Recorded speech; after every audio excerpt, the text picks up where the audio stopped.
샤바 샬롬. 오늘은 37번째 주에 공부하는 민수기 8장 1절부터 12장 16절까지를 본문으로 하여 제목은 베하할로테카, 등을 켤 때에 베하할로테카, 이 말씀을 통하여 우리는 메노라의 빛과 우리의 관계, 우리의 책임, 그 다음에 레위인에 관한 정확한 우리의 마지막 때의 분별력, 그리고 민수기 10장 35절 36절에는 토라에 나오는 1.1획에 해당되는 히브리 글자의 눈, 이 눈이 거꾸로 뒤집혀서 2번이나 나오고, 또 시편 107편에도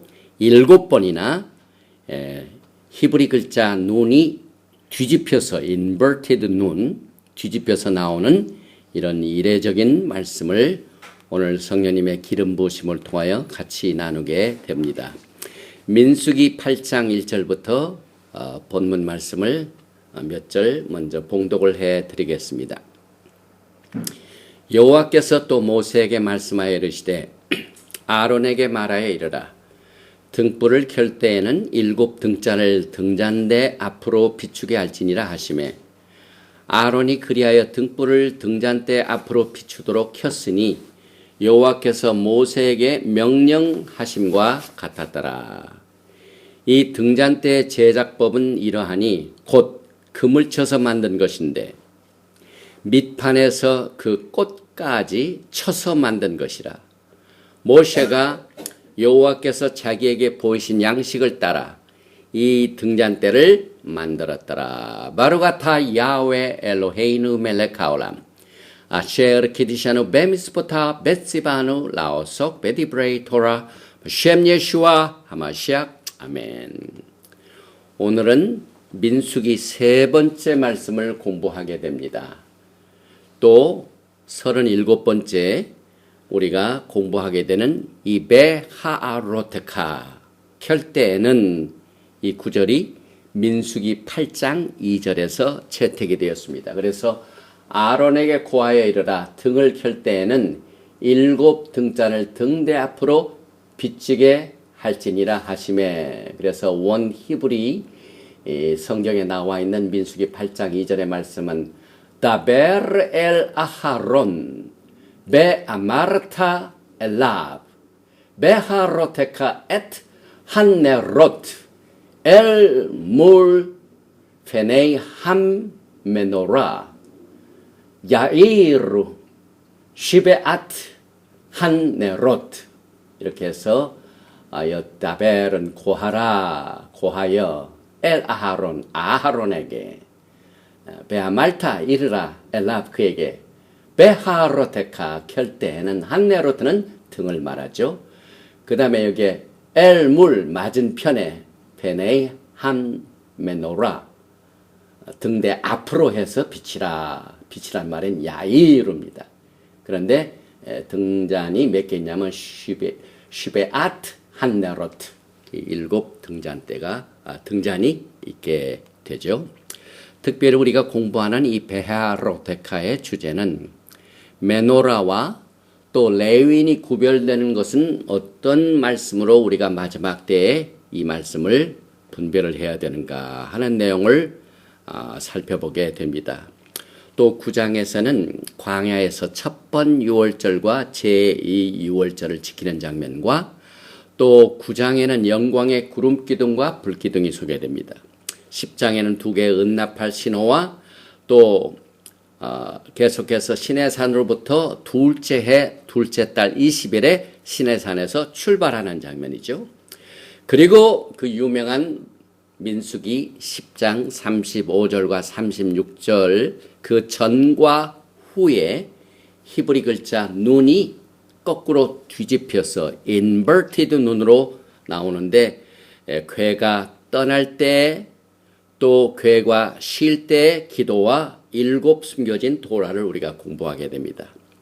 또 11장에서는 다베라, 광에서 만나에 대한 원망, 불평, 또 이것으로 진영 끝 지도자들에게 불의 심판이 임하고 12장은 모세를 비방한 미리암의 이 배텅 이걸로 인해서 징벌이 나오는 것을 우리가 보게 되는데, 특별히 이번 주 토라 포션은 이 메노라 등잔 때를 말하죠. 특별히 우리가 오늘 이 중점적으로 다루게 될 내용은 이 메노라뿐만 아니라 레위인의 구별의 의미, 그리고 7 지혜의 기둥에 관한 것을 우리가 카바를 합니다. 우리는 메노라에 불을 킬 책임을 가지고 있습니다. 여기에 보면은 메노라의 불은 제사장이 킵니다. 마지막 때 말키제덱 제사장인 우리들이 예수와의 등잔 때에 불을 켜야 하는 책임을 우리가 이 말씀을 통하여 깨닫게 됩니다. 야훼 하나님을 위하여 우리가 불을 켜든지 마지막 때에 심판의 멸망의 불이 켜지든지 우리는 진리의 빛을, 야훼 하나님의 영광을 빛으로, 불로 이 켜는 이 책임을 이 말씀 속에서 정리를 해 봅니다. 또한 레위인들의 부르심에 관한 내용이 이 토라 포션 율법서에서 나옵니다. 그런데 오늘날 말세에 살고 있는 우리들에게 어떤 제사장의 부르심을 받았는가 하는 것을 잘 결정해야 하는 영분별을 요하는 말씀이 여기에 나옵니다.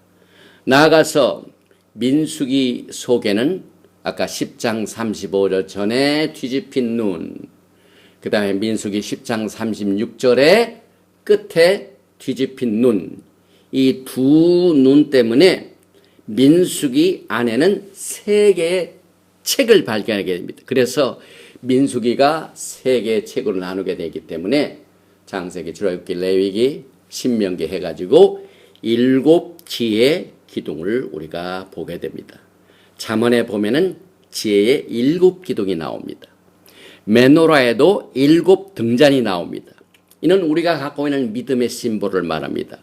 이 모든 것을 종합해 보면은 메노라는 철저하게 예수와 하마시아에 관한 것임을 우리가 발견하게 됩니다. 7 등잔의 빛은 성령 루악 하코데시의 7영인데 궁극적으로 우리는 성령의 충만, 히브리 말로 말라, 이 빛을 비치는 것과 성령의 충만함을 받는 것을 우리가 부르심을 여기에서 받게 됩니다. 말세 우리가 믿음으로 극복하려면은 루악 하코데시 하나님의 성령의 충만함을 받아야 토라의 말씀이 보여지기 시작합니다. 우리의 씨름은 그저 논쟁에 의하여 혈과 육에 대한 것이 아닙니다. 에베소서 6장 12절 이하의 우리의 씨름은 혈과 육을 상대하는 것이 아니요 통치자들과 권세들과 이 어둠의 세상 주관자들과 하늘에 있는 악의 영들을 상대함이라. 그래서 이 토라 파라샤 베하로데카는 지난주 우리가 샤부옷을 지키고 난 뒤에 바로 공부하는 내용이기 때문에 오순절 후에 샤밧에 우리는 메노라의 빛을 열심히 비춰서, 불을 비춰서 성령의 충만함과 성령의 은사를 통하여 마지막 때 추수에 임하게 되는 것과 연결을 하게 됩니다. 제일 먼저 민수기 8장 1절과 2절을 보면은 우리가 예수와의 메노라에, 예수와의 등대에 불을 켜야 할 책임을 이렇게 말하고 있습니다. 야훼께서 또 모세에게 말씀하여 이르시되 아하론에게 말하여 이르라. 등불을 켤 때에는 7 등잔을 등잔대 앞으로 비추게 할지니라 하시매, 이 히브리 성경을 보면은요, 우리가 아까 히브리 성경을 읽을 적에 등불을 켤 때는 메하아로테카, 그 다음에 등이 나옵니다. 엣 한네로트, 한네로트. 등대에 켤 때에는 이 등 앞에, 등잔 앞에, 램프 앞에 알렙탑, 알파와 오메가가 되시는 예수아가 나옵니다. 그래서 보통 등이 아닙니다. 그래서 등을 히브리 말로 네르라고 하죠. 네롯인데 이게 복수가 되죠. 그래서 이 등은 특별한 등입니다. 알렙탑, 예수아의 등입니다. 그래서 우리는 마지막 때 처음과 나중이 되시는 예수아의 등으로 우리가 불을 켤 제사장의 책임을 가지고 있는 것을 여기에서 강조하고 있습니다. 우리는 예수아께서 오시기 전에 예수아의 등에 불을, 복음의 빛을 환하게 비치는 이 책임이 마지막 때의 사역입니다. 그런데 이 메노라가 어떻게 제작되었는가 하는 내용, 그 다음 민수기 8장 3절과 4절 말씀을 보면 우리들에게 신앙의 교훈을 제공하고 있습니다. 아론이 그리하여 등불을 등잔대 앞으로 비추도록 켰으니 야훼께서 모세에게 명령하심과 같았더라. 이 등잔대의 제작법은 이러하니 곧 금을 쳐서 만든 것인데 밑판에서 그 꽃까지 쳐서 만든 것이라. 모세가 야훼께서 자기에게 보신 양식을 따라 이 등잔대를 만들었더라. 메노라는 일단 그 사용되는 자료가 금입니다. 그런데 보통 금이 아니라 순금입니다. 이 금에는 불순물이 하나도 없도록 계속해서 금을 쳐서 하나로 만들었습니다. 이와 같이 마지막 때 예수아의 등대에 불을 붙일 책임을 가지고 있는 제사장들의 신앙도 금을 쳐서 만드는 메노라와 같이 우리를 쳐서 복종케 해야 됩니다.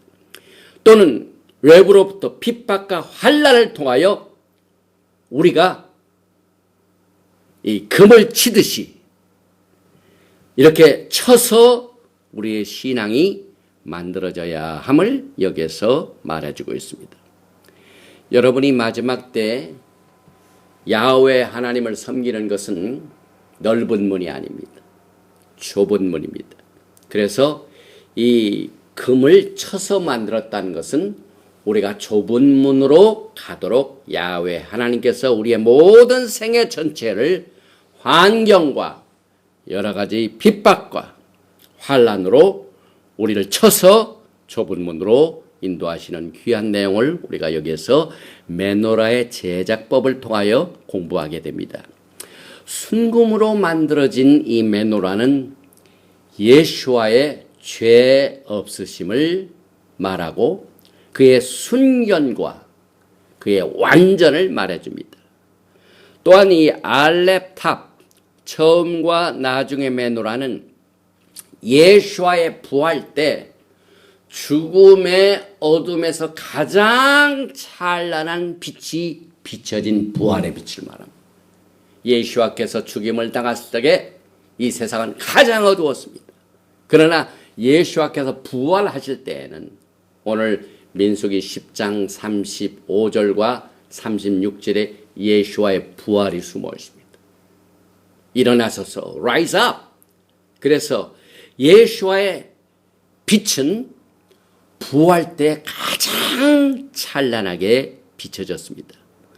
또한 이 등을 키는 재료 중에 하나가 이 감난유인데 이 메노라의 기름은 보통 기름이 아니라 순수한 감람을 쪄서 나오는 기름입니다. 금도 순금이요, 거기에 사용되는 기름도 순전한 기름입니다. 이것이 전부 여러분과 저에게 마지막 때 우리의 신앙의 자세가 어떻게 준비되어야 되는가 하는 것을 이 메노라를 통하여 우리에게 교훈을 주고 있습니다. 메노라의 기름은 순수한 감람을 짜서 나오는 기름인데 10처녀에 비유해서 슬기로운 5처녀는 그릇에 기름을 담아 등과 함께 가져가서 신랑을 맞이하게 됩니다. 마태복음 25장 1절에 그때에 천국은 마치 등을 들고 신랑을 맞으러 나간 열처녀와 같더라. 메노라의 예수와의 등대에 불을 킬 책임이 열처녀에게 주어졌는데 그 책임을 열처녀가 다 지킨 것이나 오직 슬기로운 5처녀만 이것을 지키게 됩니다. 그래서 2절에 보니까 마태복음 25장입니다. 그 중에 5은 미련하고 5은 슬기 있는 자라. 미련한 자들은 등을 가지되 기름을 가지지 아니하고 슬기 있는 자들은 그릇에 기름을 담아 등과 함께 가져갔더니 슬기 있는 처녀는 먼저 언약의 토라를 갖고 있는 지혜가 있는 자입니다. 우리가 토라를 루악 하코드 하나님의 성령님의 도우심을 통하여 토라를 비춰볼 적에 언약과 율법서가 분별이 됩니다. 어떤 사람은 이건 갈른다고 잘라서 없애는 줄 알아요. 토라를 없앨 수가 없어요. 끝까지 남아있습니다. 율법서도. 그러나 우리는 진리의 말씀을 옳게 분별하는 지혜가 필요합니다. 그래서 토라에서 우리가 언약과 율법을 슬기롭게 보는 것은 열처녀의 비유 중에서 특별히 지혜로운 5처녀의 비유가 됩니다. 지혜 중에 첫 번은 야훼 하나님을 경외하는 겁니다. 이것이 궁극적인 지혜입니다. 그런데 오늘날 많은 사람들이 야훼 하나님을 두려워하지 않아요. 자기의 육신의 욕심과 거짓과 속임과 불의로 하나님을 두려워하지 아니하고 하나님을 대적합니다. 하나님을 두려워할 줄 아는 사람은 가장 지혜 있는 자입니다. 그래서 여기에 나오는 이 마태복음 25장에 나오는 슬기 있는 자들은 어떻게 그릇에 기름을 담아 등과 함께 가져간다는 것은 우리들에게 오늘 이 메노라의 불을 켜는 이 책임을 가지고 있는 제사장들이 반드시 짚고 넘어가야 할 내용입니다. 먼저 우리는 우리의 육신을 쳐야만 순수한 기름이 나옵니다. 우리의 육신과 욕심과 거짓과 불의와 하나님을 두려워하지 않는 이와 같은 심령으로 아무리 토라를 공부하고 준비를 해도 그 기름으로 불을 켜봐야 예수와의 빛이 나타나지 않습니다. 말세의 슬기로운 처녀의 특징은 그가 준비한 알리브 기름이 육신과 섞여진 기름이 아니라 육신이 섞여져서 하는 순수한 알리브 기름을 준비한 이 처녀들의 기름 준비가 지혜로운 10처녀 중에서 5처녀로 구별이 됩니다. 만약에 등을 육신이 섞여진 불순한 알리브 기름으로 키면은 불을 켜봐야 오래 가질 않아요. 금방 들통이 납니다. 예수와의 등은 거짓으로 불이 켜지지 않습니다. 우리의 육신의 욕심으로. 이 복음을 증거하는 사역도 마찬가지예요. 손전한 사리 사역 욕심으로 등을 준비해가지고 기름을 준비해서 복음의 빛을 비치고 해봤지만은 얼마 안 있다가 그 불은 사라집니다. 오늘 말씀 보면은요, 메노라의 불은 탐이 듭니다. 탐이 듭니다. 여러분과 저는 영원토록 탈 수 있는 기름을 준비해야 됩니다. 만약에 등을 육신이 섞여진 불순한 올리브분으로 키면은 꺼진 불로 예수와의 영광을 나타낼 수가 없습니다. 순수한 올리브 기름을 짜는 과정에서 모든 불순물은 먼저 제거돼야만 순수한 기름을 얻게 됩니다. 그래서 만약에 등에 불을 켜는 과정에서 인간의 육신이 섞여지면 그 등불이 잘 켜지는 것 같죠. 처음에 육신적으로 섞인 것은 빨리 붙어요. 그러나 금방 불이 꺼집니다. 들통이 난다 이 말입니다. 진리 앞에서, 빛 앞에서 철저하게 어두움은 사라지게 됩니다. 그러므로 우리가 알리브를 짤 때 심하게 짜면 짤수록 순수한 기름을 얻게 됩니다. 미련한 5 처녀가 등을 가져가되 기름을 가지지 않은 것은 그 기름이 순수하지 못하고 기름 안에 그들의 육신으로 가득 차 부패된 것임을 점검하지 못한 것도 지혜가 없는 것으로 포함됩니다. 기름을 준비하되 이 기름이 과연 예수와의 영광을 오랫동안 예수께서 오실 때까지 나타날 것인가 하는 이 다밋 항상 불이 켜지는 기름인가를 먼저 인스펙트를 해야 돼요. 이것이 신부들의 지혜입니다.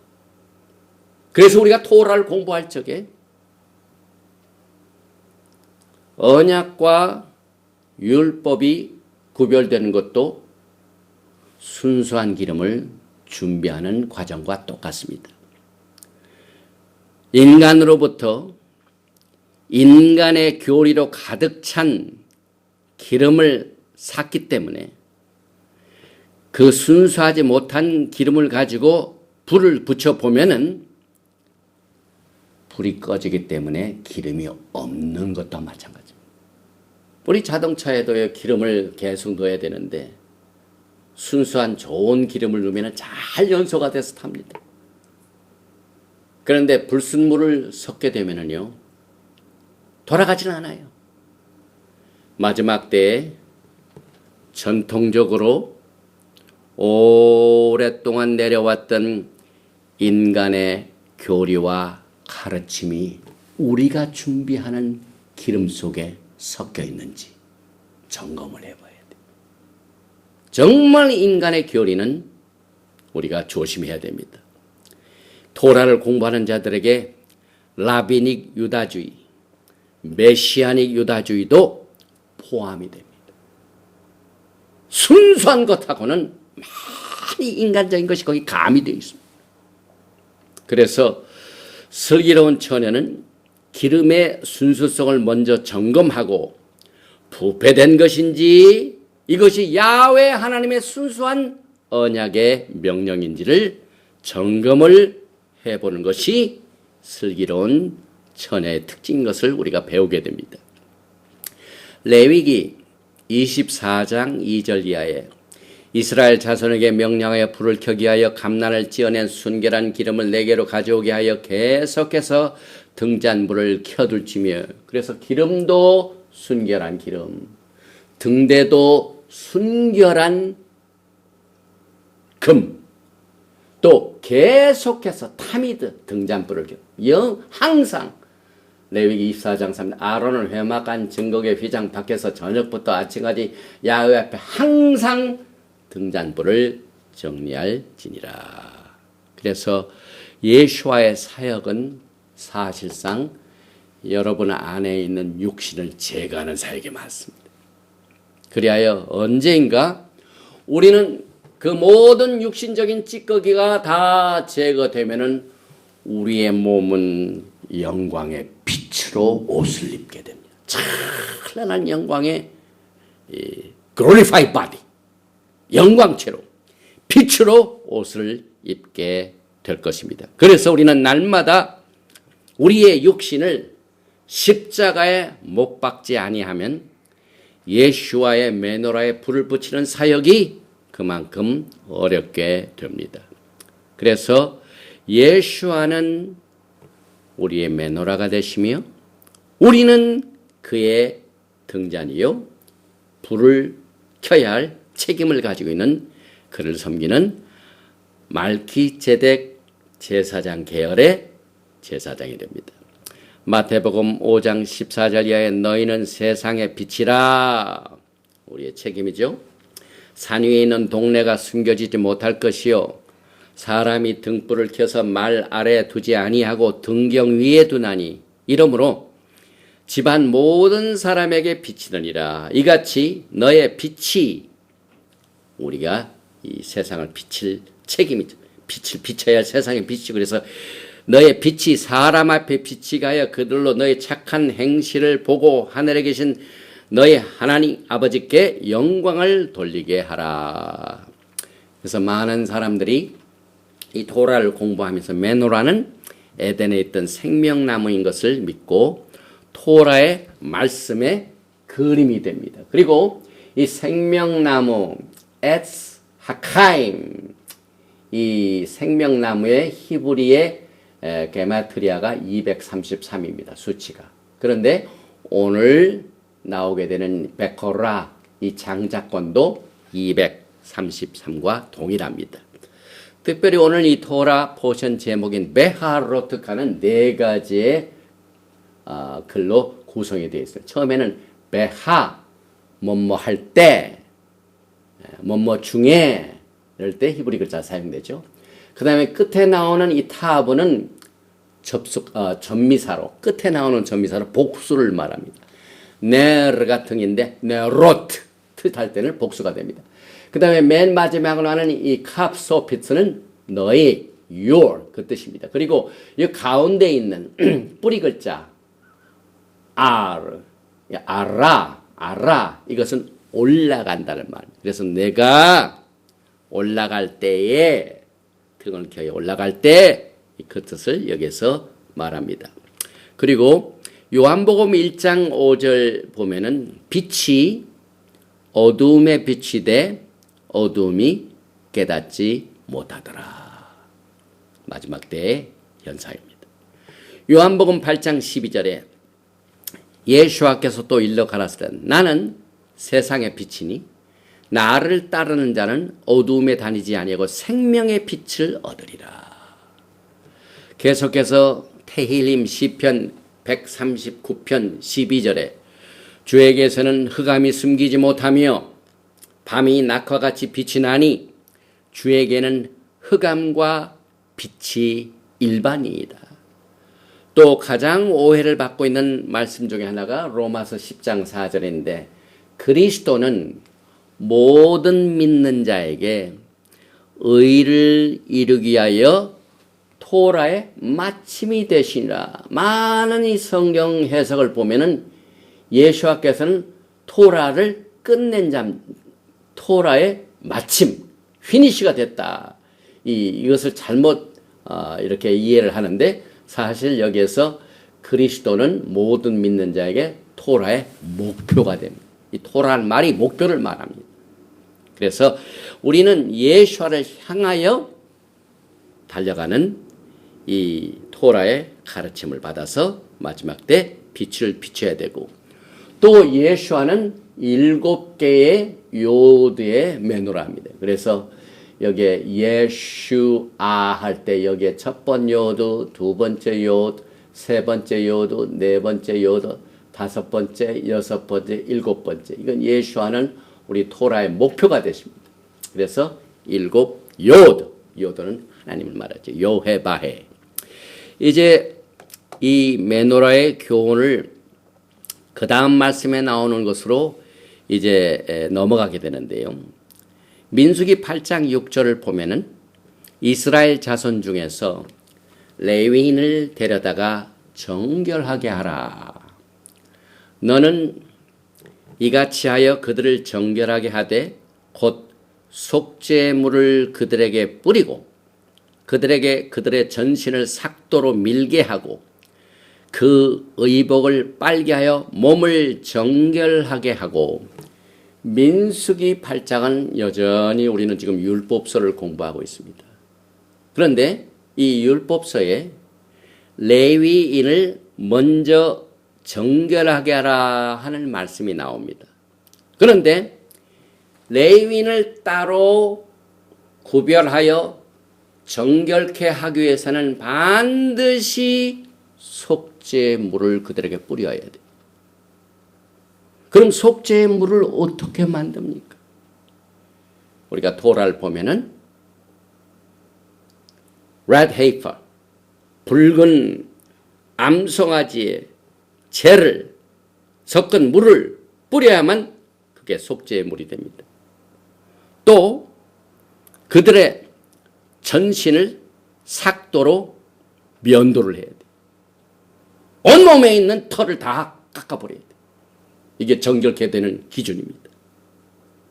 여기서 이 속죄물은 붉은 암송아지 죄를 섞여야 되는데 지금 물론 붉은 암송아지를 준비하는 라비닉 주다이즘의 모든 동향을 저는 계속해서 주시하게 봅니다. 그것을 해야만 속죄물이 됩니다. 그래서 레위 계통의 종교적 시스템 하이라키에 의하면은 속죄물을 뿌려야만 거룩한 사역의 쓰임을 받게 되는데 속죄물이 지금 어디에 있습니까? 이슈입니다. 이건 우리는 율법서에서 발견되는 거기 때문에 우리가 지금 이 붉은 암송아지 죄를 준비를 한다고 해가지고 계속해서 무슨 텍사스의 농장 또 이스라엘 어느 농장에 붉은 암송아지가 발견되었다 하는 내용들이 계속해서 신문지상에 나옵니다.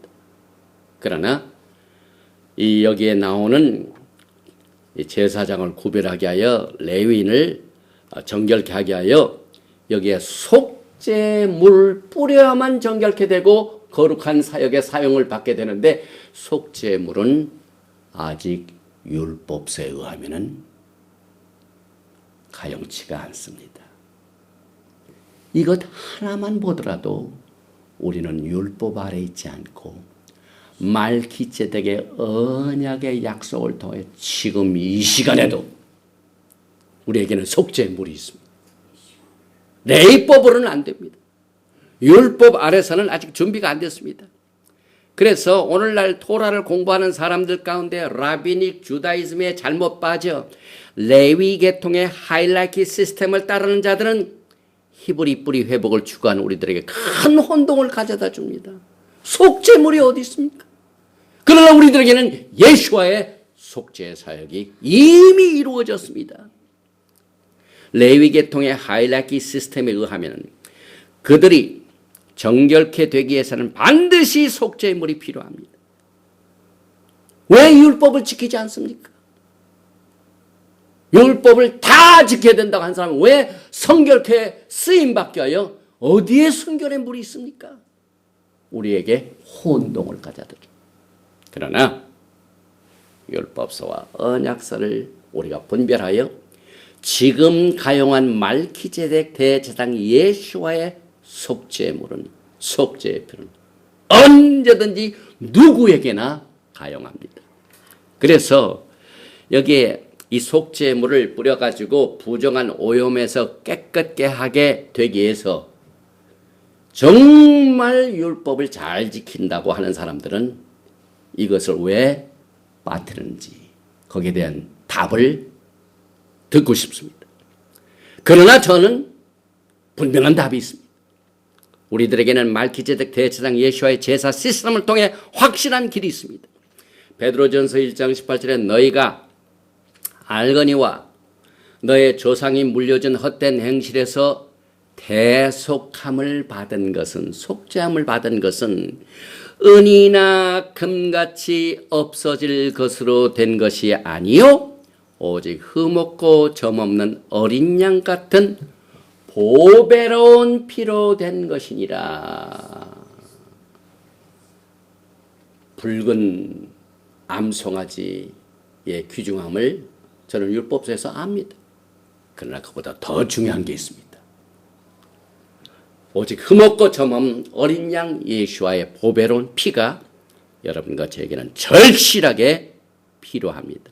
계속해서 디도서 3장 5절에 우리를 구원하시되 우리가 행한 바 의로운 행위로 말미암지 아니하고 오직 그의 긍휼하심을 따라 중생의 씻음과 성령의 새롭게 하심으로 하셨나니 오늘 이 시간 당장 중생의 씻음, 성령의 새롭게 하심은 가용합니다. 그러나 붉은 암송아지의 죄를 섞어서 이 속죄물을 만드는 건 율법서에서 얼마나 복잡하고 또 몸에 있는 모든 털을 다 깎아야 되기 때문에 또 유대인 행세를 하던 이 수염 깎은 사람은 다 삭도를 해야 돼. 머리를 다 깎아야 돼. 히브리서 10장 21절에 보면은 또 하나님이 집 다스리는 큰 제사장의 계심에 우리가 마음의 뿌림을 받아 악한 양심으로부터 벗어나고 몸은 맑은 물로 씻음을 받았으니 참 마음과 온전한 믿음으로 하나님께 나아가자. 그 모세의 율법서에 의하여 제사장들 레위인들이 구별될 때 붉은 암송아지의 제로 그 속죄물로 깨끗게 했습니다. 그러나 그 깨끗게 된 것이 얼마나 오래갑니까?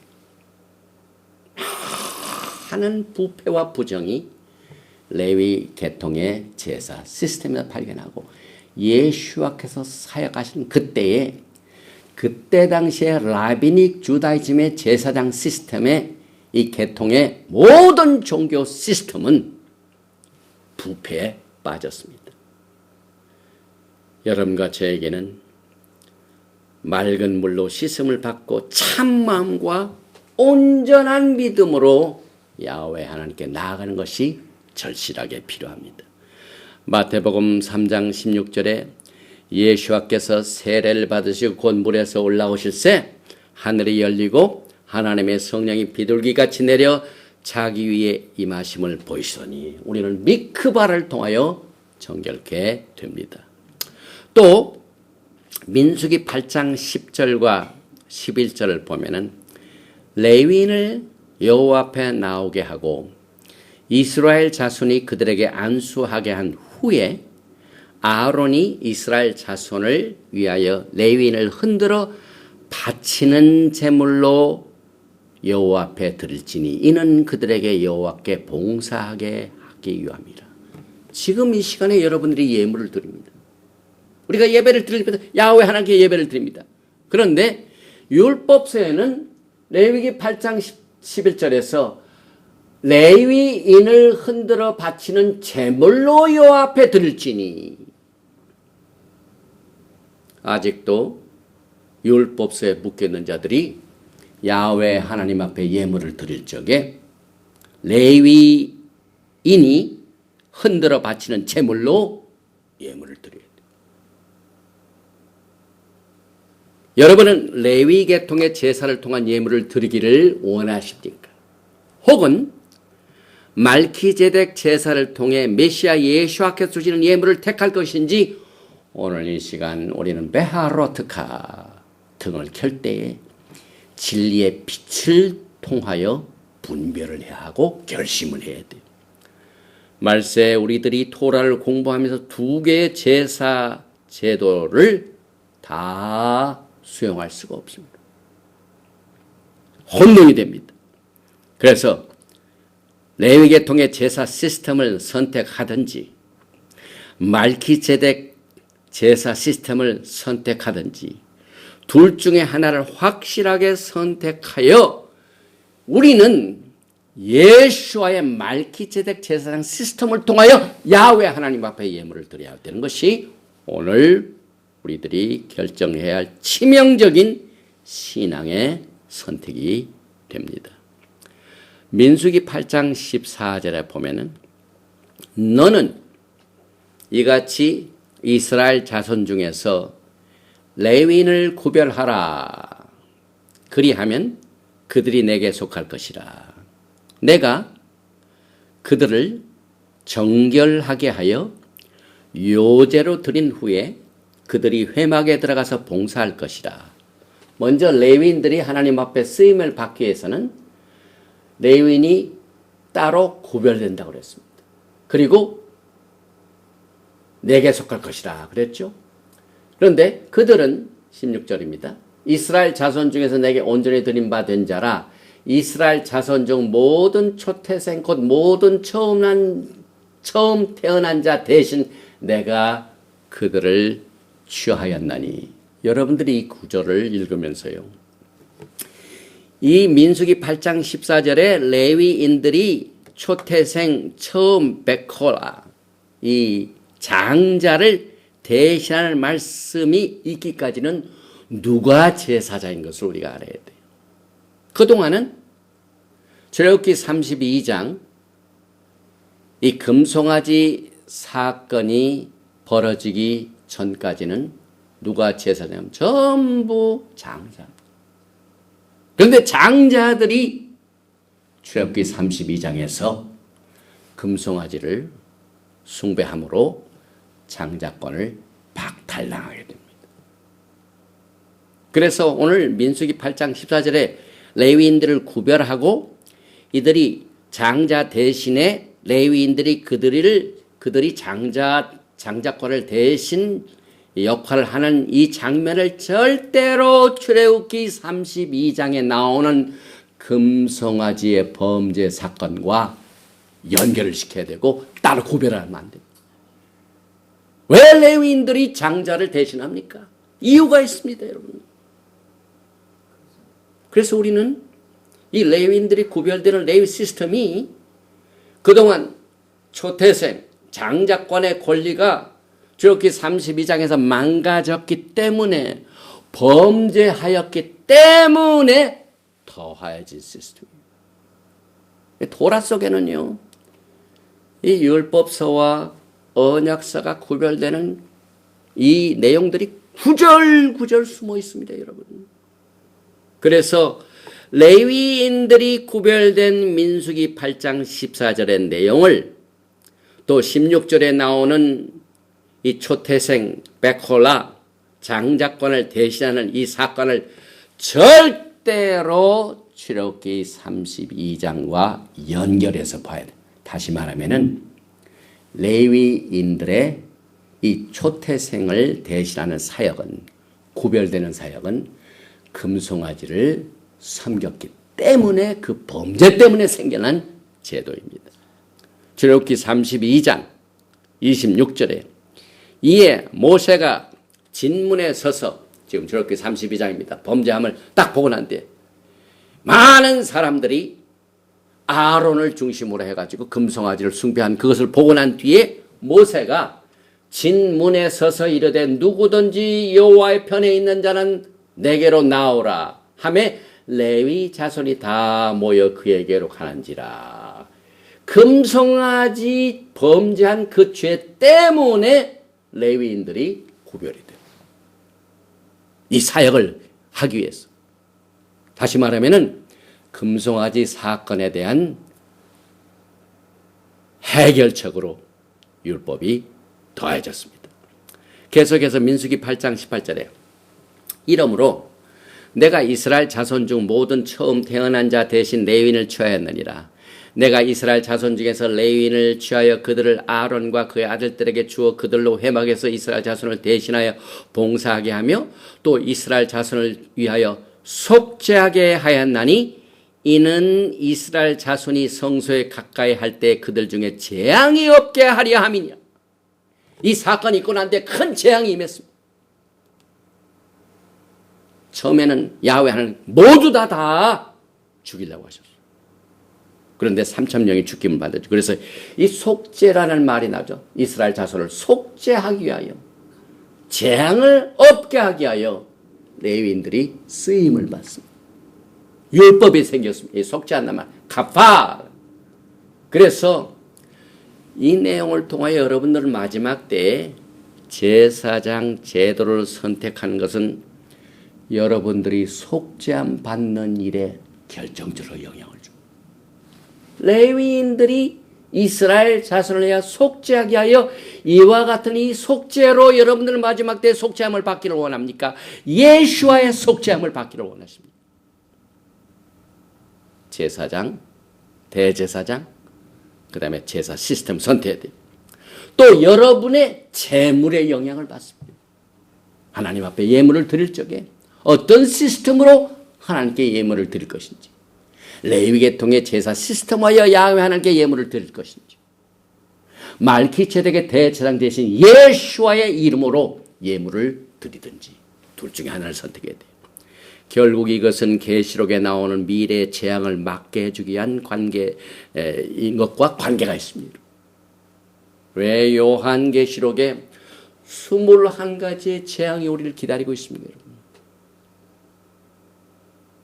여기에서 제사장 제도의 시스템, 그 다음에 속죄함 받는 것, 이것이 전부 치명적으로 영향을 가져다 줍니다. 그래서 제사 제도의 선택은 마지막 때 치명적으로 예수와의 재림을 준비하는 일에 가장 중요한 이슈입니다. 히브리서 7장 11절에 레위 계통의 제사 직분으로 말미암아 온전함을 얻을 수 있었으면, 그 전에 나오는 이스라엘 자손들에게 속죄, 여기에 나오는 이 속죄는 온전함을 가져다주지 못했습니다. 이 온전함을 가져다주지 못한 레위인들의 시스템, 속죄 시스템을 가지고 여러분들이 예수를 만나기를 원합니까? 여러분의 속죄에 큰 영향이 있습니다. 그래서 여기에 온전함을 얻을 수 있었으면 속죄함을 온전하게 할 수 없기 때문에 이것이 생겼습니다.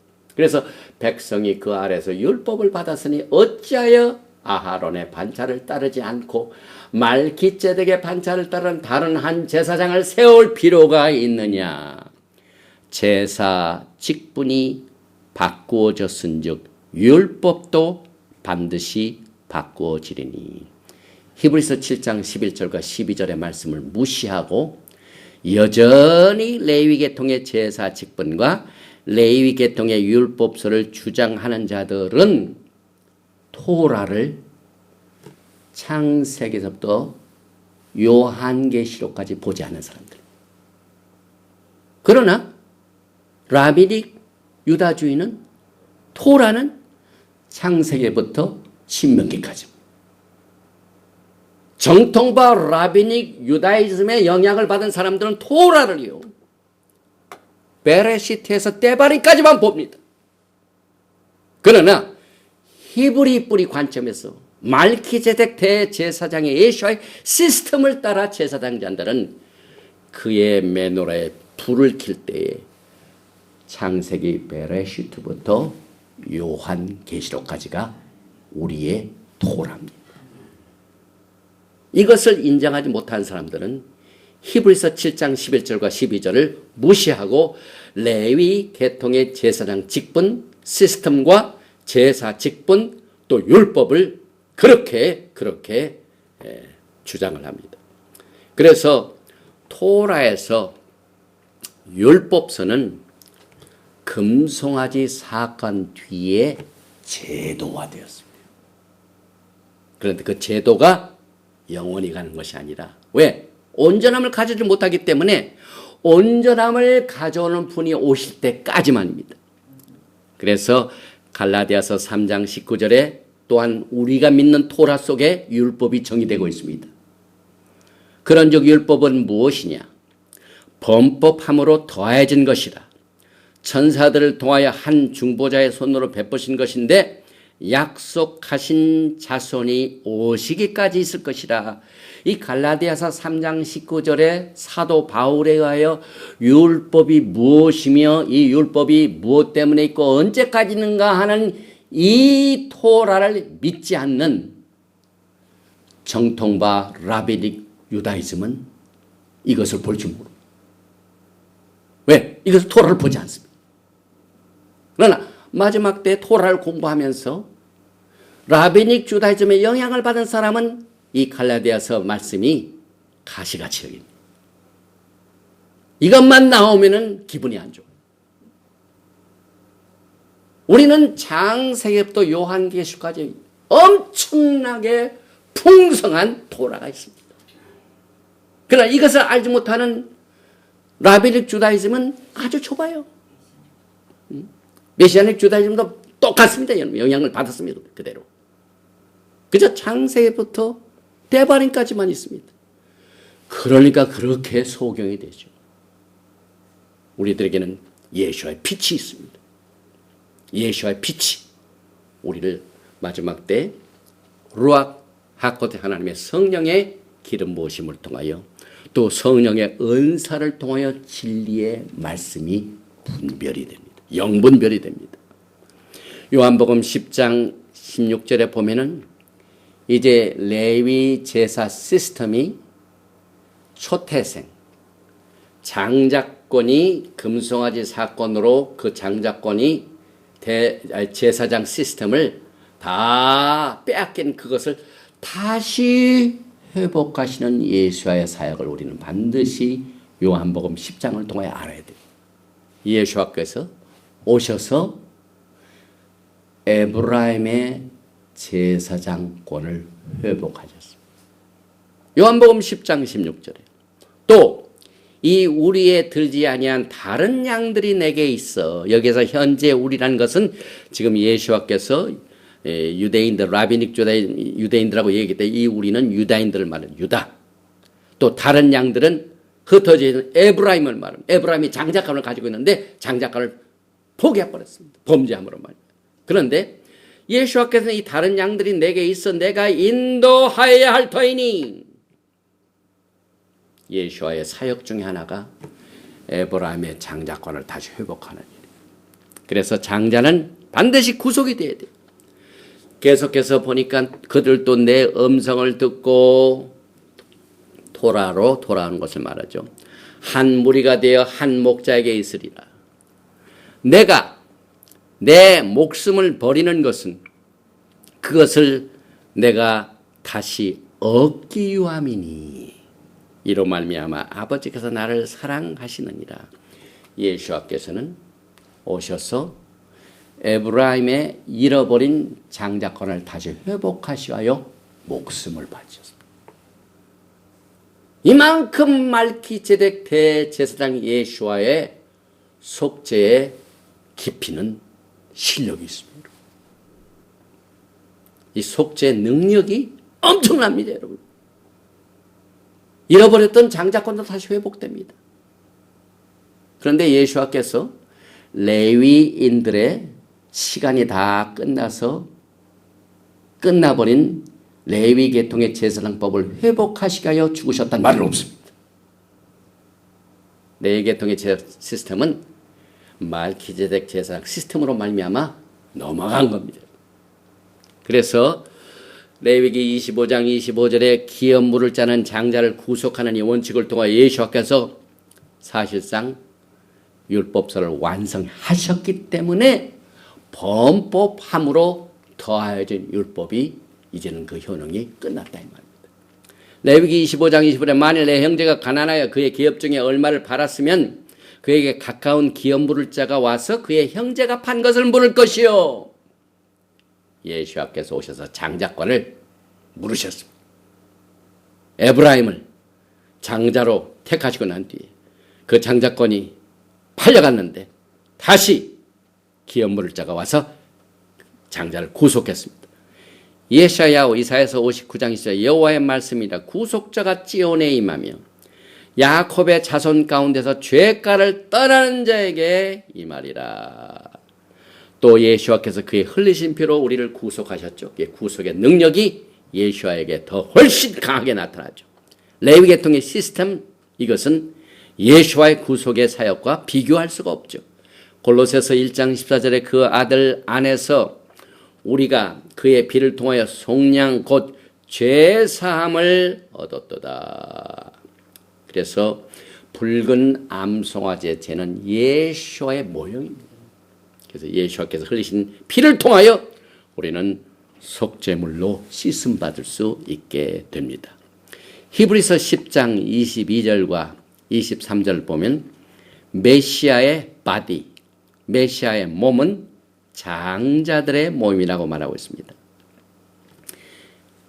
그러나 너희가 이런 곳은 찌온산과 살아계신 하나님의 도성인 하늘의 예루살렘과 천만 천사와 하늘에 기록된 장자들의 모임과 교회와 만민의 심판자이신 하나님과 및 온전하게 된 의인의 영들과.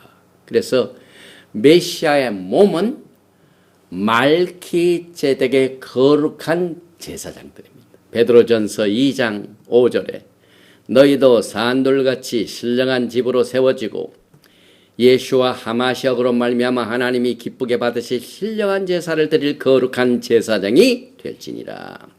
베드로전서 2장 9절에 그러나 너희는 택하신 족속이요 왕 같은 제사장들이요 거룩한 나라요 그의 소유가 된 백성이니 이는 너희를 어두운 데서 불러내어 그의 기이한 빛에 들어가게 하시니 아름다운 덕을 선포하게 하려 하십니다. 율법서 하에서는 이것이 불가능합니다. 율법서 하에서는 예수께서 말기제덱 대제사장이 되신 것도 불가능합니다. 그러나 언약서에서는 예수께서 레위계통의 시스템이 아닌 다른 제사장 시스템, 말기제덱 제사장 시스템을 통하여 대제사장이 되시고 우리는 메시아의 몸으로서 말기제덱의 거룩한 제사장이 될 수 있습니다. 율법서에서는 불가능한 일을 왜 우리가 끝까지 찾으려고 합니까?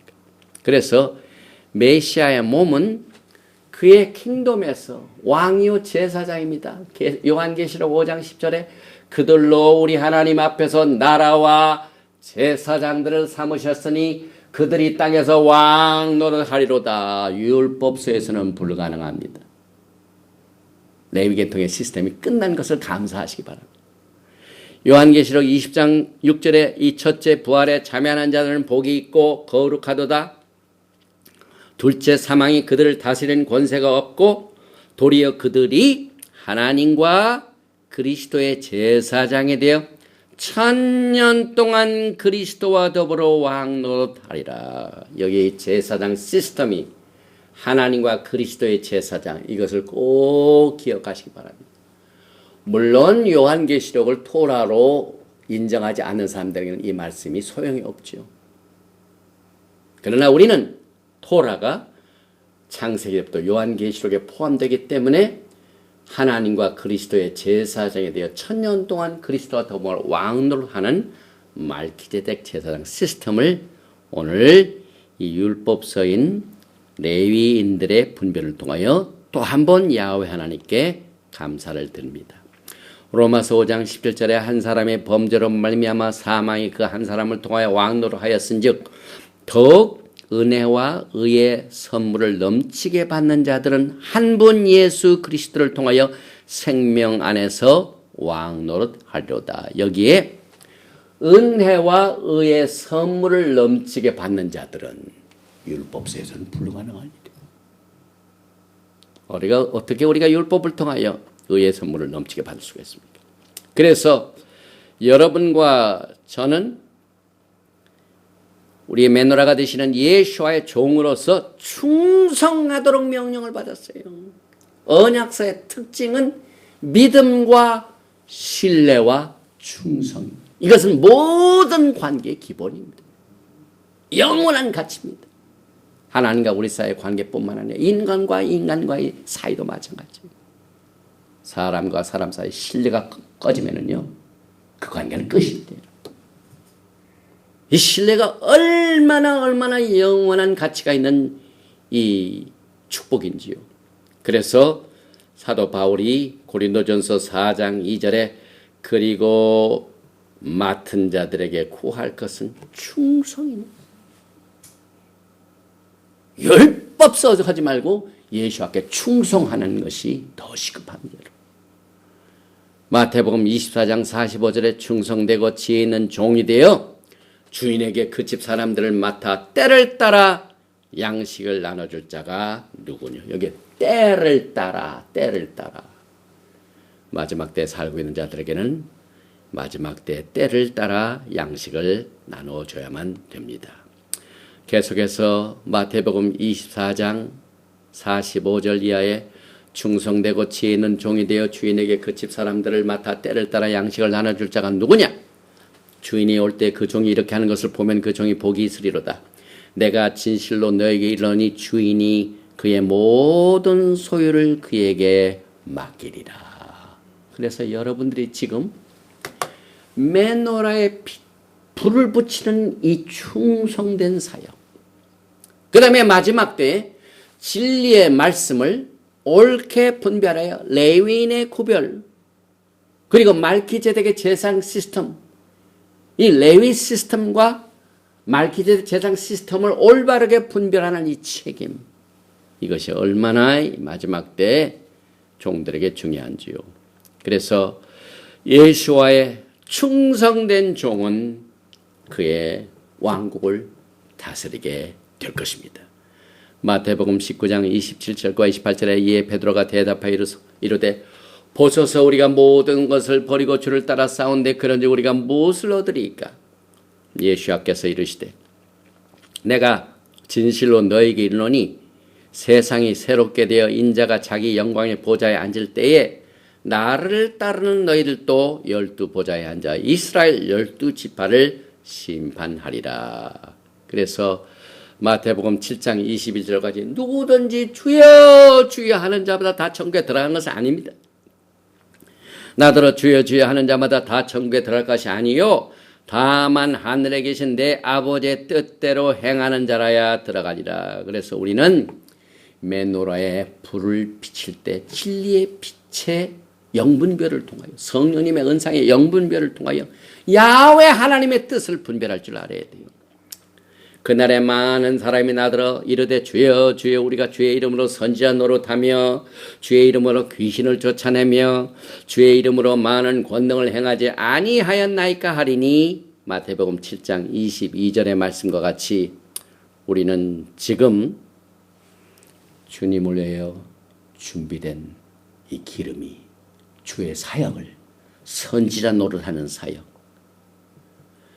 귀신을 쫓아내는 사역, 권능을 행하는 이 사역 속에 육신의 불순물이 들어가 있는 기름으로 주님을 빛을 비치려고 하려면 이렇게 됩니다. 불이 다 꺼졌습니다. 주의 이름으로 불순한 육신의 찌꺼기가 섞인 기름으로 주님을 섬기기 때문에 이 선지자 노릇, 귀신 쫓아내는 사역, 권능 행하는 사역이 빛을 발하지 못합니다. 그래서 출애굽기 32장 금송아지 사건 후의 내용을 우리가 살펴보면은 그동안 우리가 분별하고 이 제사장 시스템의 분별을 우리가 여러 가지 각도에서 보는데 오늘은 특별히 레위인들의 구별이 무엇 때문에 이루어진 사실을 올바로 우리가 알게 되면은 오늘 우리가 마지막 때 제사장 시스템을 분별하는 일에 큰 도움이 될 것입니다. 출애굽기 32장 27절에 모세가 그들에게 이르되 이스라엘 하나님이 야훼께서 이렇게 말씀하시기를 너희는 각각 허리에 칼을 차고 진 이문에서 저문까지 왕래하며 각 사람이 그 형제를 각 사람이 자기의 친구를 각 사람이 자기의 이웃을 죽이라 하였습니다. 출애굽기 32장 후에 엄청난 이 재앙이 떨어졌습니다. 그래서 이 출애굽기 32장 28절에 레위 자손이 구별돼 가지고 쓰인 목적입니다. 레위 자손이 모세의 말대로 행하며 이날의 백성 중에 3,000명가량 죽임을 당하리라. 레위 자손이 쓰임 받은 게 뭡니까 여러분? 여기 보니까 형제가 형제를 각 사람이 자기의 친구를 각 사람이 자기 이웃을 죽이는 자입니다. 그래서 이게 얼마나 무서운 재난입니까? 재앙입니까? 출애굽기 30장 29절에 모세가 이르되 각 사람이 자기의 아들과 자기의 형제를 쳤으니 오늘 여호와께 헌신하게 되었느니라. 그가 오늘 너에게 복을 내리시리라. 그래서 이 금송아지 사건 이후에 엄청난 이 제사장 시스템의 변화가 어떤 것인가를 우리가 절실하게 깨달아야만 오늘 마지막 때에 제사 시스템을 올바로 우리가 분별하게 됩니다. 출애굽기 32장 6절 이튿날에 그들이 일찍 일어나 번제를 드리며 화목제를 드리고 백성이 앉아서 먹고 마시며 일어나서 뛰놀더라. 여호와께서 모세에게 이르시되 너는 내려가라. 내가 애굽 땅에서 인도하는 내 백성이 부패하였도다. 그 기름이 무슨 물입니다. 순수한 기름이 아닙니다. 그 기름 속에 인간 욕심, 다른 섬기를 섬기는 행음 이런 것들이 다 섞여 있기 때문에 그 기름이 부패해졌기 때문에 빛을 보지 못합니다. 그래서 그들이 명령을 얼마나 오래 가서 지키고 난 뒤에 떠난 게 아니라 속히 떠났어요, 여러분. 출애굽기 32장 8절에 그들이 내가 그들에게 명령한 길을 속히 떠나 이것이 인간입니다. 하나님의 명령을 이렇게 속히 떠나. 우리 인간 사회도 마찬가지예요. 제가 신학교를 운영하면서요. 얼마나 많은 사람들이 자기의 욕심을 채우기 위하여 시내를 속히 떠나는 것을 저는 목격합니다. 우리는 이 토라를 통하여 엄청나게 중요한 영적인 교훈을 배우게 됩니다. 하나님의 언약의 토라를 이렇게 속히 떠나는 것이 인간입니다. 그래서 모세가 돌판을 산 아래로 던져서 깨트려 버렸습니다. 그래서 레위 자손은 금송아지 숭배 죄 후에 쓰임받게 구별된 겁니다, 여러분. 그래서 모든 이스라엘 장사가 우상 숭배로 제사장권을 박탈당했기 때문에 레위인들이 그것을 채워줬습니다. 그러나 예수께서 오셔서 이제는 그것을 회복하셨습니다. 제사장 제도를 회복하셨습니다. 말키제덱 제사 제도의 부르심이 여러분과 오늘날의 영적인 현실입니다. 우리는 지금 율법서 민수기 8장부터 12장까지 공부하지만 야훼 하나님의 성령의 기름 부으심으로 영분별을 통하여 말키제덱 제도의 부르심을 받았고 이 말키제덱 제사 제도의 부르심에 대한 선택은 언제나 예수와의 재림과 연결이 됩니다. 여러분들이 예수와를 얼굴과 얼굴을 마주 볼 적에 어떠한 관계로 만나기를 원합니까? 레위계통의 제사장으로 만나기를 원합니까? 아니지요. 그러므로 우리의 사역이, 우리의 미니스트리가 토라 신학교의 가르침이 말키제덱 제사 제도의 부르심을 받았기 때문에 메시지를 증거할 적마다 이 중요성을 강조하는 이유가 바로 여기에 있습니다. 오늘 우리는 토라 포션 공부에서 메노라에 불을 붙이는 일에 대하여 제사장, 제사 제도의 선택에 대하여 우리들의 부르심에 대하여 모두가 다 연관이 됩니다. 이게 얼마나 참 중요한 내용이지요. 그리고 난 뒤에 이제 한 가지만 더 하고 메시지를 마치겠습니다. 민수기 10장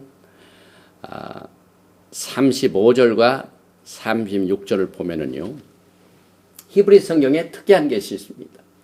특별히 민수기 10장 35절 앞에는 눈이 있는데 눈이 제대로 된 눈이 아니라 완전히 inverted, 뒤집혔어요. 거꾸로 놨어요.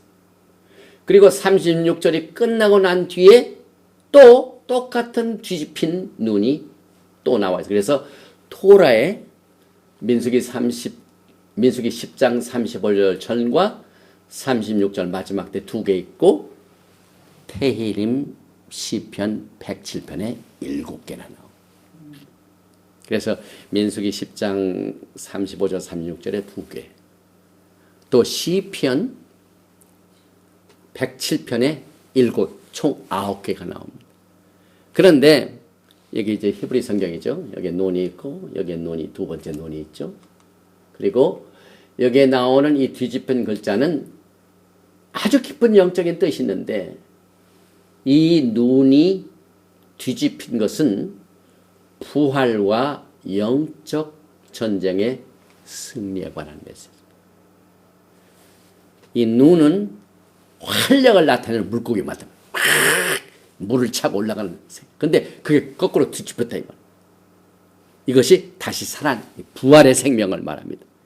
그리고 일어나서서 해가지고 괴가 움직일 때 민수기 10장 35절 말씀에 rise up 여호와의 일어나서서 할 때 어떻게 적들이 다 물러갑니다. 적들을 승리케 하는 열쇠가 여기 있습니다. 오늘 저는 이 민수기 10장 35절과 36절의 권위를 통하여 토라의 말씀을 어둡게 하는 모든 적들을 이 시간에 예수와께서 물리친 것을 선언합니다. 오늘 우리들에게는 영적인 승리가 있습니다. 그래서 우리는 여기에서 마지막 때에 슬기로운 다섯 처녀와 같이 하나님의 지혜를 받겠는데, 그래서 이것을 지혜 일곱 기둥이라고.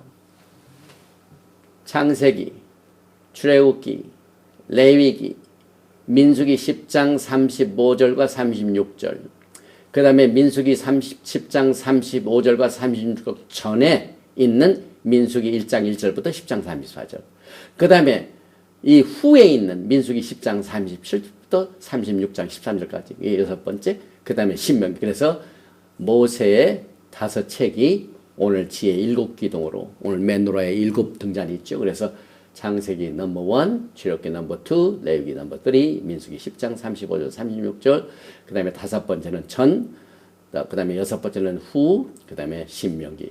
그래서 토라의 민수기를 3파트로 분리하여 총 7지의 기둥으로 간주하고, 이는 잠언 9장 1절에 이 인버터 눈이 꼭 9개가 나옵니다. 그래서 잠언 9장에 보면 1절에 지혜가 그 집을 짓고 7기둥을 다듬고 하는 말씀을 우리가 생각해 봅니다. 그래서 이 같은 배경하에 민수기 10장 35절과 36절을 읽어봅니다. 그가 떠날 때에는 모세가 가로되 야훼여 일어나서 주의 대적들을 흩으시고 주를 미워하는 자로 주의 앞에서 도망하게 하소서 하였고, 이게 예수와의 부활을 예언합니다. 또 궁극적으로는 예수와께서 재림하실 적에 그의 적들을 이기고 승리를 거두는 장면이며, 그 적들이 뿔뿔이 다 흩어져 도망가기 때문에 예수와의 부활뿐만 아니라 우리들의 부활, 두 가지의 부활이 있습니다. 예수와께서는 초인간적인 부활의 능력을 통하여 죽음의 적을 이겼기 때문에 모든 적들을 이기고 부활 승리하신 것을 이 거꾸로 된 눈을 통해서 깨닫게 해줍니다. 또 민수기 10장 36절에는 괴가 쉴 때에는 가로되 여호와여 이스라엘 천만 내게로 돌아오소서 하였더라.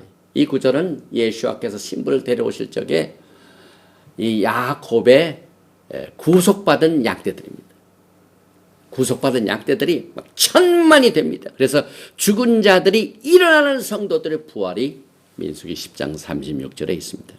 그래서 이 토라를 공부하는 이 메시아닉 주, 또 정통파 유대인, 또 히브리 뿌리 할 것 없이 토라 포션을 공부할 때 괴를 열 때는 민수기 10장 35절에 여호와여 돌아오소서, 일어나소서.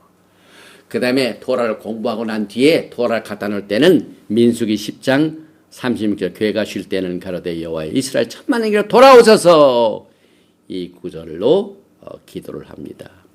그래서 오늘 우리는 일곱 메노라 등에 이 기름을 준비한 성도들의 책임, 제사장들의 책임이 예수와의 일곱 이 브랜치가 있는 등대에 불을 비춰야 할 책임이 있는데, 또 일곱 기둥이 나오죠. 구름 기둥이 나오죠. 그래서 이스라엘을 인도해 준 구름 기둥을 어떻게 또 연결해 보냐면은, 여기에 나오는 일곱 지의 기둥과 연결해 가지고 4개의 구름 기둥은 동서남북을 보호해 주고, 또 한 개의 구름 기둥은 그들을 위에서 보호해 주는 구름 기둥이요. 또 한 개는 그들의 팔, 거친 이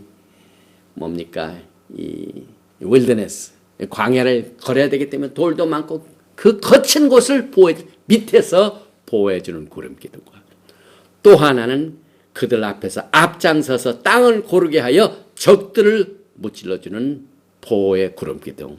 그래서 이 마지막 때에 우리들에게 다가오는 여러 가지 시험과 환난과 어려움 가운데서도 이와 같은 일곱 야훼 하나님의 메노라 등잔의 불과, 또 레위인 구별을 통하여 제사장 제도 시스템의 구별과 또 민수기 10장 35절과 36절에 나오는 뒤집혀진 이 눈을 통하여 우리들은 7개의 토라의 지혜의 기둥을 보고 7개의 보호의 구름 기둥의 축복이 오늘 이 토라 포션 베하로트카를 공부하는 모든 여러분들에게 임하시기를 주님의 이름으로 축원드리며 오늘 토라 파라샤 베하로트카는 여기서 마칩니다. 예베르헤카 야외 베이시메레카 야엘 야외 파나바 엘레카 미훈레카 이사 야외 파나바 엘레카 메아삼레카 샬롬. 야외 하나님께서 내게 복을 주시고 너를 지키시기를 원하시며 야외 하나님께서 내게 얼굴을 비치사 은혜 베푸시기를 원하시며 야외 하나님께서 내게 얼굴을 향하여 드사 평강 주시기를 원하노라 할지니라 하라. 셴 예슈와 하마시악 Prince of Peace and Coming King 샬롬 알레이켐 아멘.